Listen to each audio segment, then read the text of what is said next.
Yep, salut mesdames, salut messieurs, vous êtes sur Zonar Télévision, c'est Zonar Club avec toute l'équipe. Zonar, bonjour les amis, bonjour. Bonjour. Ah voilà, mon ami Réconfort, comment tu vas? Tout va bien? Ah ouais, je vais bien. Ah voilà, très bien. Nous sommes aussi avec Guilan. Salut Guilan, comment tu vas? En tout cas, je me porte très bien. Voilà, bonjour mademoiselle Joyce. Bonjour, Monsieur Calvin. Monsieur Moïse. Bonjour. Voilà, avant on va acclamer pour moi, s'il vous plaît.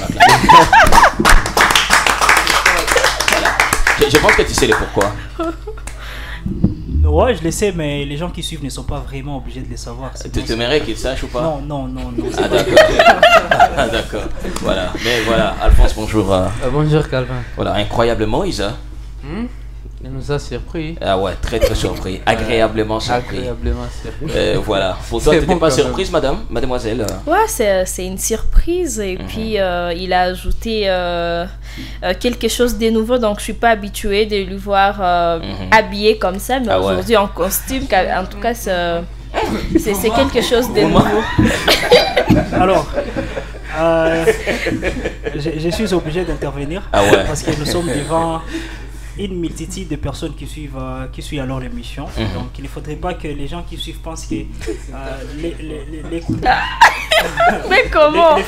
Vas-y, ouais, voilà. Il ne faudrait pas que les gens pensent que le fait que Joyce soit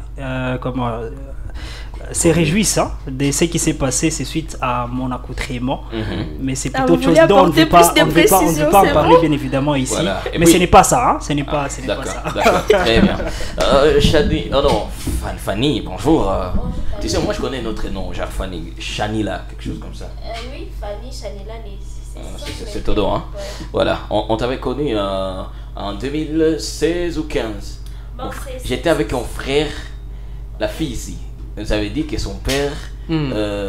Qu'est-ce qu'elle avait dit, Alpha? Non, je me rappelle plus. Ah non, là vous voulez mentir. En tout cas, nous sommes connus, c'était en 2020. Hein. En 2020 Ouais. Oui, déjà, vas-y. Non, en fait, à la radio. Non, il t'avait dit quelque chose.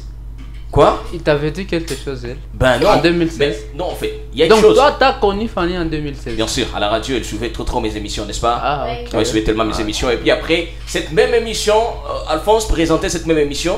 Et puis, ouais, je me rappelle. voilà. Ouais. Et voilà. Ah, j'avais déjà ok, ça oublié, date. ouais. Ah Elle ouais. était fan, hein. Elle était très fan de moi. De Génie Zaner surtout. J'avais Hein. gagné 2 calculatrices. Ah ouais, bien sûr. Hein. Mais voilà, on l'a vu la fois dernière, taille 0 points, 0 réponse. Je me demande qu'est-ce qui s'est passé exactement. Comment elle gagnait? Comment elle parvenait à gagner ses calculatrices? Comment tu parvenais à gagner? Je sais pas, en fait, la fois dernière, je ne m'attendais pas à ce que Moïse nous pose ce genre de questions. Moi, j'ai cru que Moïse nous poserait des questions de foot. Ouais. Parce que c'était les fans de Barça et les fans de Real Real. Madrid. Moi, je m'attendais. Non. C'est toujours 0 points. C'est toujours, moi, c'est pas à l'époque, c'est pas comment est-ce que tu. Mais enfin, il y avait l'internet et tout. Non, c'était sur appel. C'était Non, pas, non, on sur ne répondait message, pas. quand même, Non, c'est moi sur j'avais message. répondu sur appel. Ah ouais? Ouais. Ah d'accord. Peut-être c'était ce que je savais. Ah bon, oh, peut-être. Bon voilà, les amis, très très contents de vous retrouver vraiment en forme aujourd'hui. Alphonse en cravate, magnifique. Moïse en veste, magnifique. La couleur verte de Joyce, un peu comme Sonar. Magnifique en vrai. Et puis Guilan habillé comme un servant de messe. Super magnifique. Avec un col vert. Un col vert. Ça fait longtemps que je ne vois pas ce genre de style. Mais vraiment, c'est magnifique. Réconfort en mode manteau. C'est vraiment magnifique. Mais en vrai, les amis, je voulais qu'on revienne sur un sujet. Hein. Voilà, d'ailleurs, la fois dernière, nous avons perdu le pape François. Et là, c'est l'étape où l'Église catholique cherche les remplaçants du pape François. C'est pas d'abord Moïse. Comment est-ce que ça se passe? Comment est-ce qu'on fait pour remplacer un pape? Ça se passe comment? Alors, je dirais que c'est une sorte de démocratie parce qu'il y a des cardinaux venus d'un peu partout, beaucoup de pays européens et beaucoup de pays africains, tous pays alors catholiques, qui se mettent dans un conclave et élisent un pape selon les candidatures qui ont été retenues.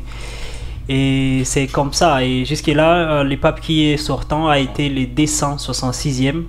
Et on est entré, pendant ces périodes, en train de voir la personne qui va remplacer alors le pape François. Voilà. Il y a déjà une question polémique. C'est par rapport au pape noir. Il y a déjà eu un pape noir?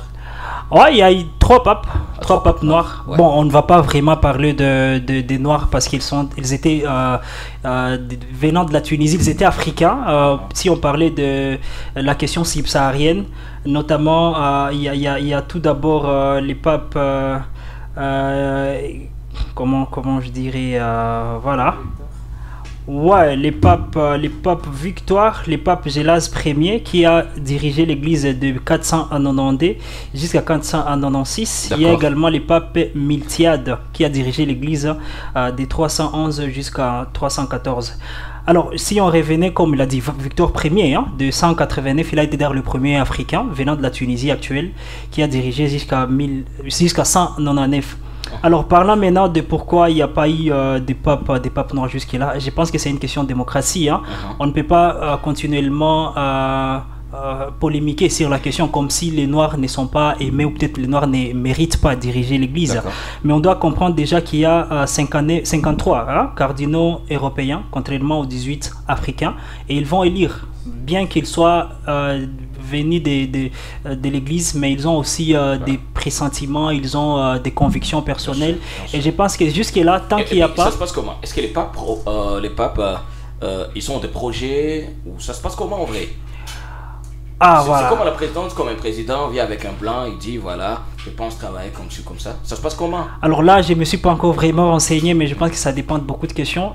Pour que d'abord les papes, plutôt les cardinals Fridolin Ambongo, soient parmi ceux qui ont été choisis pour être candidats, c'est parce qu'à un moment, il a été beaucoup plus proche du pape François. Il a beaucoup lutté pour l'Église. Et je pense qu'il y a aussi ces passés qui comptent quand il faut aussi être candidat. Ça compte aussi. Mais ça demande aussi ces questions de choix. Un cardinal ne peut pas être corrompu, donc c'est question des choix, des convictions. Il s'est dit voilà, par rapport à ce qu'il lui défend, moi je suis d'accord. D'ailleurs, il y a certains papes certains cardinaux candidats qui n'ont pas été favorables justement parce qu'ils ont des penchants soit politiques, soit il y a certains même qui ont été accusés d'avoir des côtés à soutenir la question des LGBT, ce qui a fait à ce que certains soient mis à l'écart dans cette course. D'ailleurs, il y a trois candidats africains, voilà, dans cette course. Donc, cardinal Peter Turkson du Ghana, cardinal Robert Sarah de la Guinée, et puis cardinal Fridolin Ambongo de la République démocratique du Congo. Alors, la grande question, est-ce que vous pensez que un pape noir africain aura la chance de diriger l'église catholique? C'est vraiment la question sur laquelle on va essayer de discuter. C'est pas, Alphonse, quel est ton avis? Pensez-vous que les papes ou carrément les candidats africains auront cette chance de diriger l'église catholique? Merci beaucoup, Calvin. Je pense, comme l'a dit Moïse, à la base, c'est une question qui est politique et ça doit se passer toujours comme les élections se passent. Et donc, si on essaie un peu d'analyser la façon dont l'Afrique est représentée, d'après les statistiques, on a constaté que l'Afrique est représentée à seulement moins de 30%. Il y a l'Europe qui est représentée à 32%, il y a l'Amérique du Nord qui est représentée à plus de 18%, il y a l'Amérique du Sud qui est représentée à plus également de 18%, il y a l'Asie, l'Océanie. Donc avec ce facteur-là, en tout cas moi je ne crois pas qu'on ait un pape noir, parce que la géopolitique aussi doit influencer sur les résultats attendus. Mais l'essentiel dans tout ça, c'est d'avoir un pape qui sera à mesure de garder ou alors de promouvoir les valeurs de l'Église. Nous avons suivi récemment avec le pape François, quand il a prononcé un discours sur l'homosexualité, un discours qui a été malheureusement mal interprété. Comment ce discours a fait couler de l'encre, et certaines toi, personnes mal interprété ça? Ou tu avais trouvé ça comme une question normale, tellement que l'église doit être au milieu du village? Non, c'est pas ça le débat, mais en se référant à cela, il y a des gens qui avaient conclu comme quoi le pape soutenait l'homosexualité. Une autre partie qui n'était pas d'accord et commençait à pousser des arguments pour essayer de défendre le pape, voit un peu ça. Et donc, le pape dont l'église a besoin, c'est un pape qui doit comment dirais-je, qui doit en tout cas défendre le valeur de l'Église, qui ne doit pas s'aimer une division dans notre Église. Donc pour nous, fidèles catholiques, on doit prier pour que si le pape sortait noir, c'est une fierté pour tous les Africains. S'il est en tout cas d'une autre région, en tout cas pour moi, je ne trouve pas de problème. L'unique problème pour moi, c'est qu'il n'y ait pas un pape qui va en tout cas diviser l'Église catholique. Parce que l'Église catholique, c'est une Église qui est forte, si je peux le dire, parce que c'est une Église d'abord qui est unie. Et donc, une fois que cette Église n'est plus unie, donc elle ne sera plus l'Église forte, elle ne sera plus considérée comme une Église mère. Mais aussi par là de l'histoire du pape noir, ça sera en tout cas une fierté, parce que si cette fois-ci on parvenait à élire un pape noir, ça sera le premier pape avec des origines bien déterminées. Parce que je dois signaler, les 3 papes qu'on juge être noirs, en réalité, si vous suivez très bien l'histoire, ces origines ne sont pas en tout cas claires. Parlant du pape Victor Ier, la personne qu'on suppose être le premier pape noir, et il y a des sources qui disent que non, il était libyen, et d'autres sources qui disent qu'il était tunisien, vous voyez un peu ça. Donc ses origines ne sont pas en tout cas bien tracées. C'est toujours l'Afrique. Oui, c'est toujours l'Afrique, l'Afrique citoyenne, c'est sûr. Mais on sait pas, donc il n'y a pas de précision là-dessus. Il n'y a pas de précision là-dessus, comme on dira l'ex-pape là, le pape François, lui il était uruguayen. Nous savons tous qu'il était de l'Uruguay, donc il était de l'Amérique du Nord. Alors, hormis le pape Victor, il y a aussi le pape Mathilde. Mathilde, lui, on ne connaît même pas son pays. On dit seulement apparemment il était africain, mais son pays n'est pas connu. Le 3e pape, lui, il est romain, mais a ses origines, des origines africaines. Donc vous voyez un peu ça. Mais si cette fois-ci l'Église, les 133 cardinaux décidaient de donner aussi l'Église catholique, la direction de l'Église catholique à l'Afrique, ça sera en tout cas une fierté pour tous les Noirs, pour tous les Africains. Voilà. Alors, d'ailleurs, il y a eu une fumée noire hier. Fanny, vous connaissez la fumée noire? C'est ce que ça veut dire? Oui, la fumée noire veut dire qu'il n'y a pas eu de pape. Aucun pape n'a été élu. D'ailleurs, fumée noire ou Fumata Nera. C'est ce qu'on appelle ça. Voilà. Donc, aucun pape n'a encore été élu.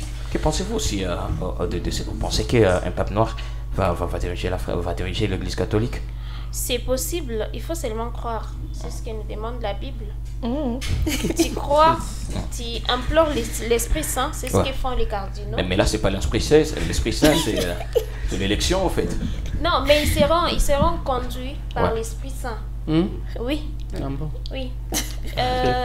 Si nous trouvons un nouveau pape, ça ne viendra pas seulement comme ça, au hasard comme ça. Non, c'est l'Esprit Saint qui va faire quelque chose là-bas. Dans le Sixtine, la chapelle Sixtine. C'est là que sort même le feu.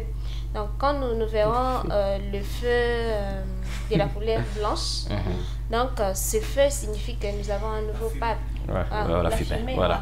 D'ailleurs, est-ce que tu es d'accord que c'est l'Esprit Saint qui doit agir, ou ça dépend aussi? Bon, c'est pas vrai. Alors, tout d'abord, je ne vais pas entrer dans la polémique spirituelle, mais parler de l'Esprit Saint pendant qu'il y a beaucoup de choses en jeu, c'est un peu compliqué. Si vous suivez même l'histoire du conclave, vous allez comprendre que c'est de la pure politique. Donc, il y a des sentiments, c'est ce qu'on appelle l'élection, hein? Parce que si c'était question d'Esprit Saint, je pense que tous les cardinaux qui seraient là alors n'allaient choisir qu'un seul que Dieu a choisi. Il dit bon voilà, moi je vous dis choisissez tel. Voilà. Mais quand chacun a déjà sa position, il dit moi qui est-ce que tu as choisi? Moi je choisis Fridolin Ambongo, mais toi tu as choisi je sais pas quelqu'un d'autre. Ça veut dire que les saints, pourtant on dit que l'esprit est unique. Et Dieu n'a pas 2 esprits pour souffler dans l'oreille de celui-ci un nom et dans mais c'est l'Esprit Saint qui nous conduit. Même même à présent, quand Calvin parle là, c'est l'Esprit Saint qui non. Mais c'est ça. Il faut avoir la foi, s'il vous plaît. S'il y a élection, c'est pas pour rien. C'est pas pour rien. Moi, je pense que lui, il est mieux placé pour nous expliquer. Alors, pourquoi on nous dit quand on est baptisé, on reçoit l'Esprit Saint? S'il vous plaît, Calvin, moi je pense que c'est une affaire en fait chrétienne. Et partant de l'angle dans lequel on est en train de débattre, en fait, c'est un débat, ecclésiastique. On est toujours dans le débat. C'est un débat ecclésiastique, donc je peux donner raison à Fanny, mais pas totalement, parce que même avant d'aller aux élections d'un président, il y a toujours les pasteurs qui nous ont toujours dit à l'église, vous devez d'abord commencer par prier pour faire un beau choix. C'est la même prière que les cardinaux sont en train de faire. C'est la même chose que les cardinaux sont en train de faire pour mieux choisir, mais c'est pas à dire qu'ils sont inspirés par l'Esprit Saint. C'est pas l'Esprit Saint qui va donner ou alors qui va leur dicter les noms, qui va changer l'idée. Il a déjà les cardinaux déjà, David. Ils sont là. Je crois même ces candidats, ils ont déjà bâti campagne. Même si c'est une affaire de l'église. Oui, et ils doivent battre aussi campagne. Si vous permettez, on peut même parler de la campagne qu'ils ont bâtie. Ah, ok. Ouais, ça c'est toujours. Mais dis-moi un peu, réconfort. Quand on parle aux élections, il y a l'Esprit Saint aussi qui nous guide. Oui, certainement, parce que ça dépend aussi de tout un chacun, de la manière dont il considère l'Esprit Saint. Parce que moi, j'essaie, selon ce que je vis, j'essaie tout ce que je dois faire, je dois m'associer au Saint-Esprit. Parce que la Bible nous dit quand on est baptisé, on accepte Jésus, il y a d'abord déjà cette présence de l'Esprit qui vous conduit. Dans tout ce que vous faites, il y a cet esprit qui vous conduit. Même les mauvaises choses. Hein. Non, il y a des esprits. Il y a des esprits. C'est une longue histoire. Ouais. Alors, Guilain, penses-tu qu'un peuple noir va diriger l'Église catholique? Tout est possible, surtout avec le moment actuel. Parce que, bon, ça c'est une parenthèse, excusez de le dire. Personne ne pouvait s'imaginer que l'Inter de Milan pouvait atteindre le final. Alors, donc c'est possible aussi qu'on ait un pape noir. C'est possible aussi qu'on ait un pape noir. C'est possible. Mais aussi, quand on parle de la religion, d'office, les choses des esprits doivent directement intervenir. Donc, comme l'a dit Alphonse, Fanny n'a pas totalement raison et n'a pas totalement tort. Si elle essaie un peu d'amener l'Esprit Saint dans les débats, bon, je ne trouve pas si ça peut encore une fois de plus faire débat. Mais il y a aussi la politique qui intervient.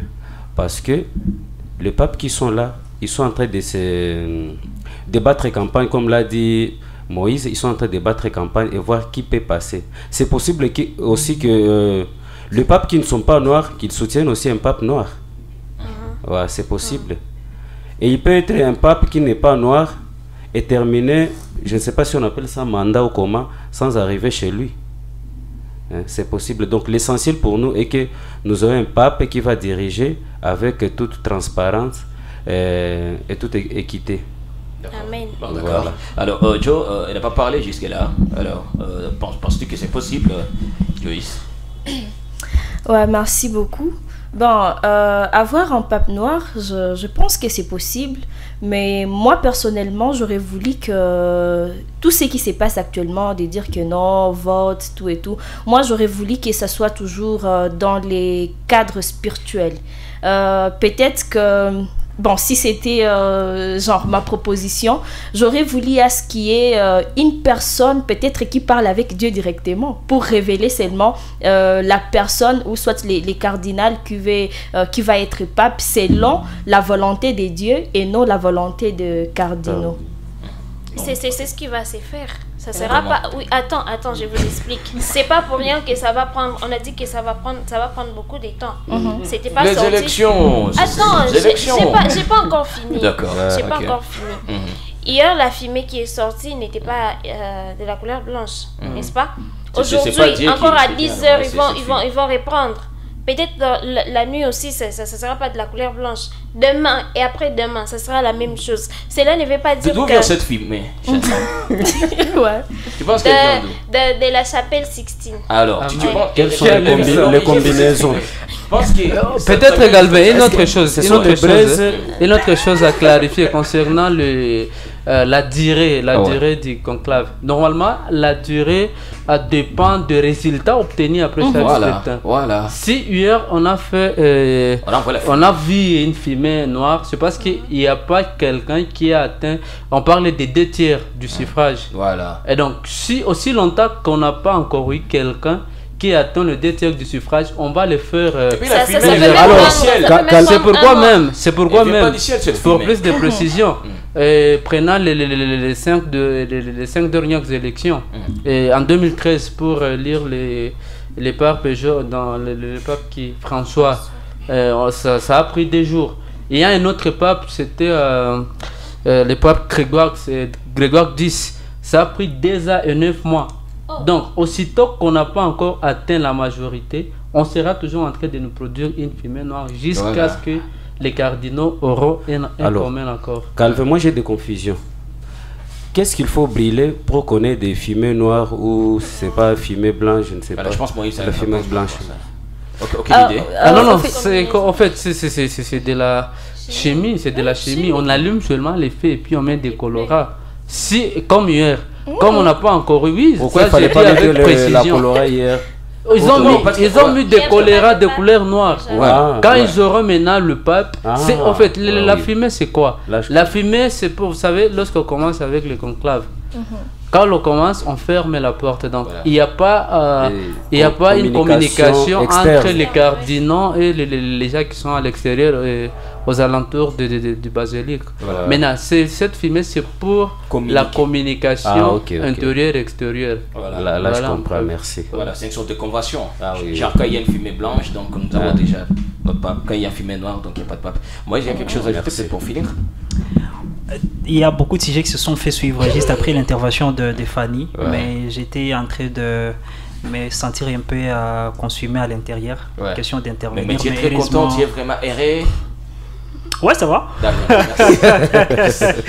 Alors, je ne vais pas blasphémer contre l'Église, mais je pense que si on partait même de l'histoire de la papauté et tout, on comprendra qu'à un moment, nous les chrétiens, on doit arrêter d'être tellement chrétiens que c'est qui nous dirige. Quand j'écoute Fanny, on a l'impression comme si, je ne suis pas en train de te juger, c'est entre nous, mais je pense qu'on doit mettre la raison à un moment. On essaie un peu de se parler vrai et en toute franchise. Alors, revenant sur ce qu'elle dit, question d'Esprit Saint et tout, sachant que même sur la question de la papauté, disons, pourquoi les Congolais se réjouissent que Fridolin Ambongo, par exemple, soit pape? Ce n'est pas tout simplement parce qu'il est noir, c'est aussi parce que c'est un Congolais. On va dire, nous aussi, on a, dans l'histoire de l'Église catholique, il y a un pape qui a un jour été Congolais. Les Africains, pourquoi ils se contentent que le pape soit noir? C'est parce qu'ils se disent, nous aussi, un jour, on dira que le pape vient de chez nous, de notre continent. Mais il n'y a pas de la spiritualité dans cette croyance. On se dit seulement, je suis content parce que tel Calvin, il est mon ami, il va être président de la République. Je suis content, pas parce que Calvin, il a un Saint-Esprit. Donc dire que voilà, si Fridolin il est là noir, c'est lui qui a vraiment Dieu, je pense que c'est un débat. D'ailleurs, si on revient sur l'histoire même de la papauté, c'est long, un mythe. Il y a même eu une papesse, Jeanne. Ce sont des mythes. C'est ce que j'ai dit, ce sont des mythes. Si on y revient, en fait, on ne veut pas vraiment entrer dans les détails, mais si on avait trop le temps et comprendre vraiment l'histoire de la papauté, on comprendrait que à un moment, on doit rester scientifique et pas trop spirituel. Merci beaucoup, les amis. On se retrouve tout à l'heure pour les journaux du sport avec Réconfort Maïni.